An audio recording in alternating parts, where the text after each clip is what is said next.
नमस्कार। आज मार्केट में जो जबरदस्त तेजी आई, उस पर ध्यान गया क्या? अरे भाई, इसके पीछे एक बहुत बड़ी वजह है और वो है रिजर्व बैंक ऑफ इंडिया का एक बड़ा फैसला। तो चलिए आज इसी खबर की तह तक चलते हैं और समझते हैं कि इसका मतलब क्या है। जी हाँ, बिल्कुल। ऐसा लगा जैसे मार्केट ने तो भाई सीधा रॉकेट मोड ही ऑन कर दिया है। पर इस जबरदस्त हेडलाइन के पीछे असली कहानी क्या है, आइए पता करते हैं।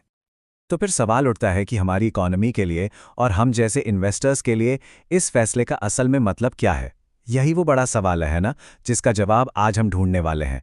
चलिए एक एक करके इसे समझते हैं। अच्छा, तो सबसे पहले बात करते हैं उस बड़ी खबर की जिसने मार्केट में सारी हलचल मचा दी है। ये सब शुरू हुआ एक बहुत ही जरूरी अनाउंसमेंट से। हुआ ये है कि रिजर्व बैंक ऑफ इंडिया यानी आरबीआई ने रेपो रेट में 0.25% की कटौती का ऐलान किया है। अब 0.25% सुनने में तो ये नंबर काफी छोटा लगता है ना, लेकिन यकीन मानिए हमारी इकोनॉमी के लिए इसके मायने बहुत बड़े हैं। तो सवाल ये है कि ये काम कैसे करता है, मतलब इतना छोटा सा बदलाव पूरी इकोनॉमी में एक लहर की तरह कैसे फैल जाता है। चलिए इस बड़ी ही दिलचस्प प्रक्रिया को समझते हैं। तो सबसे पहले ये समझते हैं कि ये रेपो रेट होता क्या है। देखिए, आसान भाषा में ये वो ब्याज दर है जिस पर आरबीआई देश के दूसरे बैंकों को पैसा उधार देता है। तो जब आरबीआई इस रेट को कम कर देता है तो जाहिर है बैंकों के लिए पैसा उधार लेना सस्ता हो जाता है। तो देखिए ये पूरा असर एक चेन रिएक्शन की तरह काम करता है। सबसे पहले आरबीआई रेपो रेट घटाता है, इससे बैंकों को सस्ता पैसा मिलता है। फिर बैंक इसका फायदा अपने कस्टमर्स तक पहुंचाते हैं, मतलब home loan, car loan, business loan, ये सब सस्ते हो जाते हैं। और जब लोन सस्ता होता है तो लोग और कंपनियां ज्यादा खर्च करती हैं, ज्यादा इन्वेस्ट करती हैं, और इसी का सीधा सीधा पॉजिटिव असर हमें स्टॉक मार्केट में इस उछाल के तौर पर दिखता है।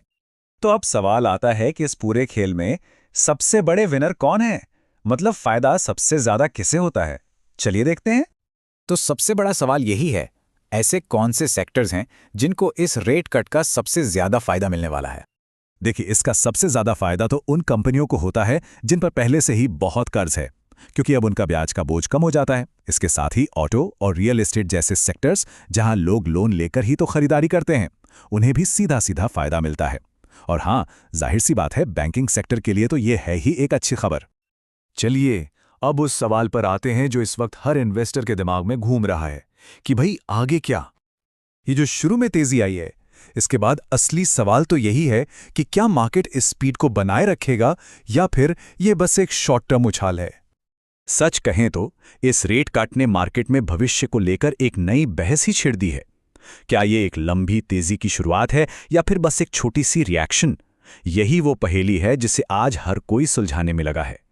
तो चलिए फटाफट से रीकैप करते हैं उन जरूरी बातों को जो हमने अब तक समझी हैं। तो संक्षेप में बात यह है, आरबीआई ने रेपो रेट घटाया, मार्केट ने तुरंत रिएक्ट किया और उसमें तेजी आई। ऐसा क्यों हुआ? क्योंकि सस्ते लोन से इकोनॉमी को बूस्ट मिलने की उम्मीद है। लेकिन आगे क्या होगा, ये दिशा अभी भी साफ नहीं है। और हम आपको इसी एक सवाल के साथ छोड़े जाते हैं, मार्केट की ये जो तेजी है, क्या ये किसी नए दौर की शुरुआत है या फिर बस इस खबर का एक शॉर्ट टर्म असर?